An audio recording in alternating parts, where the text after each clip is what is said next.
Welcome back to the Gentleman's Gazette. In today's video, we're going to be looking at a shirt that might be able to take the crown and the title from the reigning champion of the Oxford cloth button-down shirt.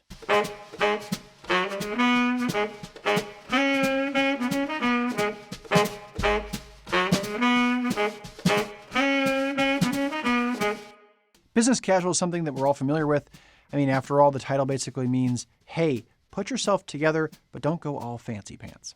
And as fun as dressing up all the way to the nines can be, it's fairly clear that business casual is what most people wear when they're at the office and in their day-to-day life. Now, business casual can often be a little bit ambiguous and difficult to understand what to wear, but it's very common and very popular to wear an Oxford cloth button-down shirt or an OCBD. This has sort of reigned supreme within offices around the world. It's certainly more dressed up than a t-shirt or a polo shirt because it has a fully front buttoning placket and has a nice structured shirt collar. But it's not as formal as a fine and thin white dress shirt with a spread collar. This makes the OCBD an extremely versatile shirt in the 21st century that you can wear with even more casual ends of suiting all the way down to just a pair of chinos at the office. It's a shirt that'll keep you looking smart and is much more dressed up than a t-shirt. It's also not so stuffy that it looks like you're wearing a starched formal shirt every day to the office. So, case closed, the OCBD is the champion of office shirts, right? Well, in recent years, we've seen a challenger to the OCBD's throne, and that is the long-sleeve polo shirt. Whereas the OCBD once was the star and had the center of the spotlight, with all retailers creating a plethora of colors and different options, the long-sleeve polo shirt has now quietly began to gain ground. There's now low-end off-the-rack options as well as high-end bespoke, and there really is a large range of different polo shirts to explore. The question is, does it have the power to replace the OCBD? Now, let's rewind and get a couple things straight. Not all long-sleeve polo shirts are created equal.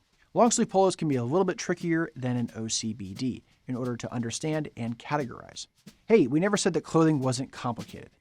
There's a hashtag in there, hashtag complicated.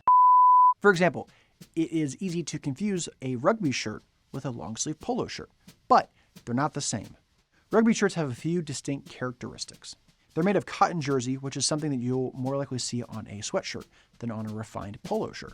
They also obviously have the white collar and placket, which contrasts with the other material color on the shirt. Now, rugby shirts can come in plain colors, but they're also traditionally in block stripes. This would help you to understand which team was what when watching a game or playing in a game of rugby. And if you'd like a more detailed explanation of rugby shirts, this is something I don't think we've talked about much on the channel, but if you want to know, let us know down in the comments below, and Preston will make a video on it.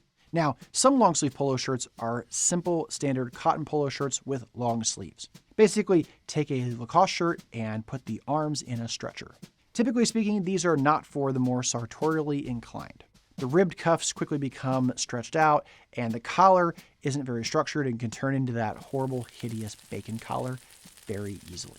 Ultimately, this is a nice casual piece. Maybe wear it with a pair of jeans or with a pair of chinos to the office, but it doesn't really look that good with tailored clothing. Also, some long-sleeve polos are made of wool and are closer to a sweater. Now, unlike the ribbed cuffs of a cotton long-sleeve polo, the wool is more naturally stretchy, and this can give a better look and feel to the overall shirt material. As you can guess, wool polos can be a great sweater alternative, but it's still not quite what we're looking for. After all, a wool long-sleeve polo can also make you run hot because it's wool. So the most ideal long-sleeve polos mirror and lean heavily into the more shirt effect rather than the polo shirt effect. Universally, you'll almost always find them in cotton piqué. This will make them have a little bit more texture and be a little bit more intriguing than typical regular cotton polos. They also typically feature a structured placket and a shirt collar, and often include collar stays for added structure. This is also historically accurate, as the original polo shirts were actually made this way. Although it is interesting that originally the term polo shirt was given to Brooks Brothers with their OCBD shirt. So for the sake of everyone's sanity and confusion, we're happy that now these terms are separated. For this type of ideal polo shirt, you'll also find cuffs that are not stretchy or ribbed, but rather have a cuff like a typical dress shirt with one button or two buttons. These cuffs, along with the more structured collar, make it more ideal to wear these shirts under tailoring. So whether it comes to a polo shirt popover style or a fully buttoning dress shirt, this is really what we are looking for when it comes to a dress polo. Now that we've kind of gone through all of the different types of long sleeve polo shirts and we've defined what we want, let's look at some of the details to compare a long sleeve polo shirt versus an OCBD. You might ask what's similar and what's different between these two different types of shirts. Let's start off with what's similar. Both shirts feature a long body that is meant to be tucked in. Not only that, but oftentimes you can find curved tails like you would find with a dress shirt. This can also help you find the point of reference between having this shirt in your closet versus a long sleeve, more casual polo shirt, which can be left untucked. The ability to wear either one of these shirt styles actually gives you an overall better range for wearing shirts with different outfits, as a more dressy polo can sharpen or dress up a more casual outfit under a jacket, whereas the shorter hem, more casual long sleeve polo looks great untucked by itself. Another thing that is in common between a long sleeve polo and an OCBD is both of them have long sleeves. Okay, wow, where did we get Captain Obvious to write this video? Okay, all jokes aside, it is the long sleeves that are very important in making both of these shirt styles work. Shorten the sleeves on both of them, and all of a sudden you have shirts that are both casual but also very different.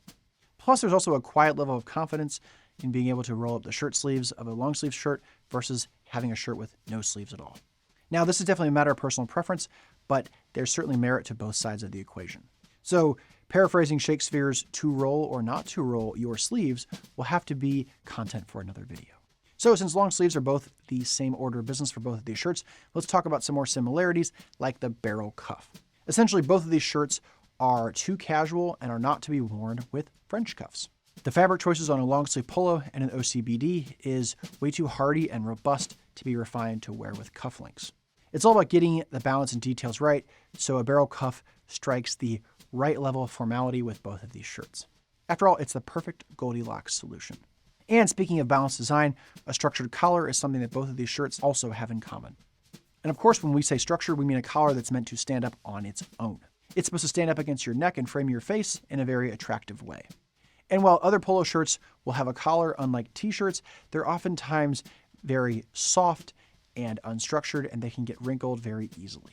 OCBD and long sleeve polos instead have collars constructed from at least two pieces of the shirt's fabric, stitched together and attached to a collar band that can give height against your neck. So this result, having a structured shirt collar, gives them a great arguing point in the formality scale and helps you make the decision to choose them over a regular dress shirt. Okay, so with so many similarities squared away, you might say, well, what's the difference? Well, here we go. We will tell you. OCBDs are famously made of Oxford cloth. Yeah, we know. The clue is in the name. Oxford cloth is a type of cotton that is very durable and quite structured, which can lead to a very desirable collar roll or the S collar roll on the collar of the shirt. Meanwhile, long sleeve polos are made from PK cotton. Unlike Oxford cloth, which is woven, PK cotton is constructed from different materials that are knitted together.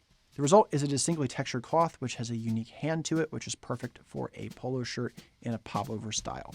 Speaking of which, OCBD shirts button fully down the front placket, which is true to the character of a button-up shirt. The tighter weave of the Oxford cloth doesn't give it a whole lot of stretch, so it would make it hard to get into if you're pulling it just over your head like a popover style. As we previously mentioned, long sleeve polos are typically made in a popover style, and the stretchy fabric makes it easy to get them over your head and put them on. You can also see these in a regular fully buttoned placket, but this is just a PK knit shirt with a full placket, which is perfectly fine as well. To pick another element from the OCBD's name is the collar buttons. After all, if only all clothing could be as literal as this. So to solve the problem of collar points that just run all over the place, the OCBD solves this by having the button-down collar, which fastens the collar down.